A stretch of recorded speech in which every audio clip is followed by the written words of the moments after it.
these 3D courses, they're so difficult because they're so different to real rocks. You get hung up really easy on them, and there's so much less grip. So it's a great challenge. It's really enjoyable. You're getting some pretty tight binds in these as well.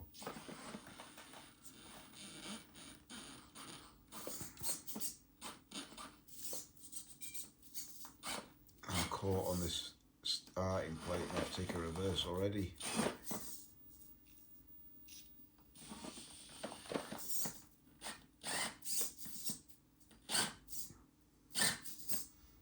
Oh, I'm so bad at this. Need a lot of practice. Just come in from another angle. This is just me playing, you know, obviously the boards are moving around and stuff, so I would secure them down normally, but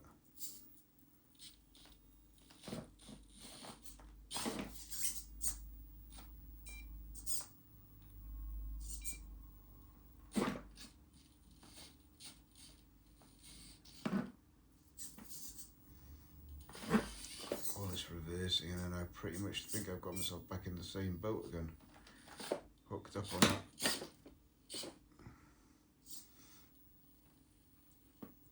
I'm finding here with the furitek Titan, the rear steering is beautiful, but the front just doesn't have the throw. I mean, it's going to have to be. I just don't know what's going on because it's on maximum end points and everything, so it kind of lets it down in a little way. To me, I mean, it's a beautiful car, beautiful moon buggy, but to me, the front steering needs to be addressed, and there's a lot of scrub steer as well on this. So I'm going to try and get some firmer infills for the front as a start, but obviously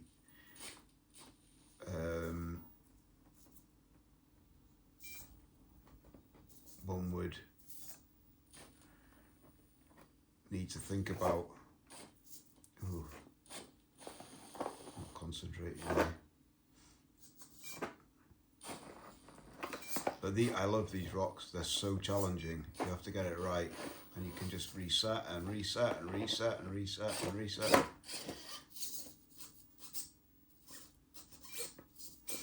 But yeah, maybe some different axles, more degrees of steer at the front. I don't know whether the servo would be better.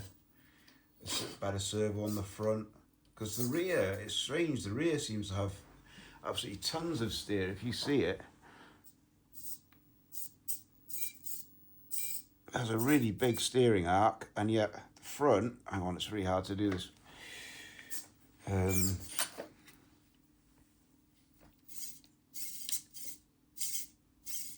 There's some slop there or something, because it's just not steering at the same level as the rear. If you can cure that, which I'm going to do, this thing is going to be absolutely deadly.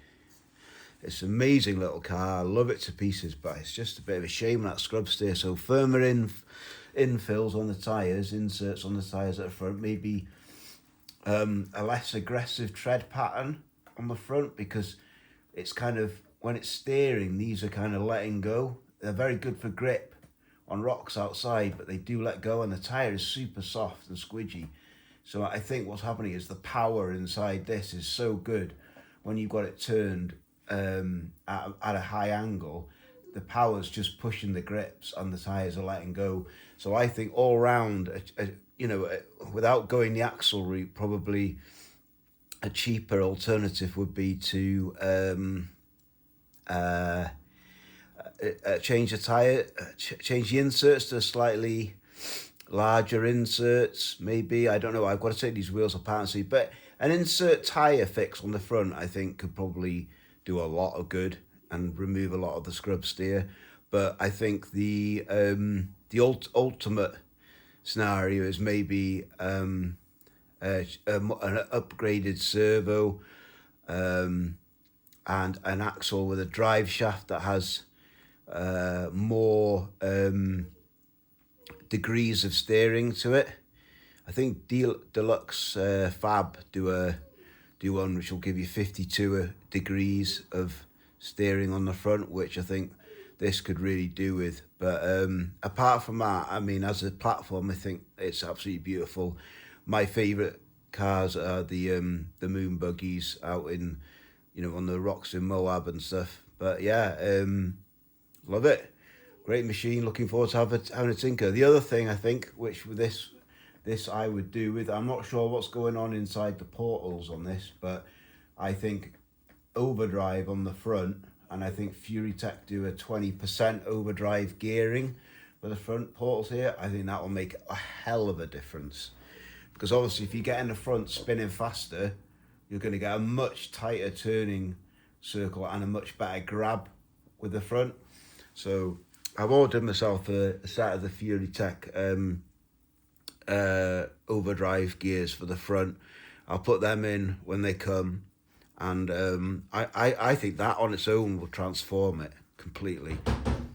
But yeah, excellent car. And the rocks, by the way, they're from Jeff, and he has an eBay shop. They're brilliant. He does anything. He can scale up stuff on the plate size. He can make mountain ranges, all that kind of stuff. So for this, which I'm still saying, although it's labelled as a 1/18th scale, it's somewhere between a 1/18th and a 1/24th. Really, it's small, and for this, these rocks are absolutely incredible, brilliant. So yeah, I'll try and put a link later on in the comment in the description below on the video to let you know where Jeff's eBay shop is. But if you go into eBay and you put in RC rock crawler course, his comes up pretty much straight away. You'll see it. It's all blue. Most of his stuff on his thumbnails on his shop are made out of blue stuff like this one. So yeah, go to him and hit him up, because he's such a nice guy. He'll talk about anything any of your needs or anything like that. Yeah, like I said, you know, for them rainy winters, these things are amazing. And I painted this one here. So this one's been painted up using a plastic, just a normal paint primer with a little bit of black on top, then a bit more primer, and then a matte varnish, and Bob's your uncle. Simple. Anyway, cheers. Looking forward to the next video, guys. And yeah, go for it. Keep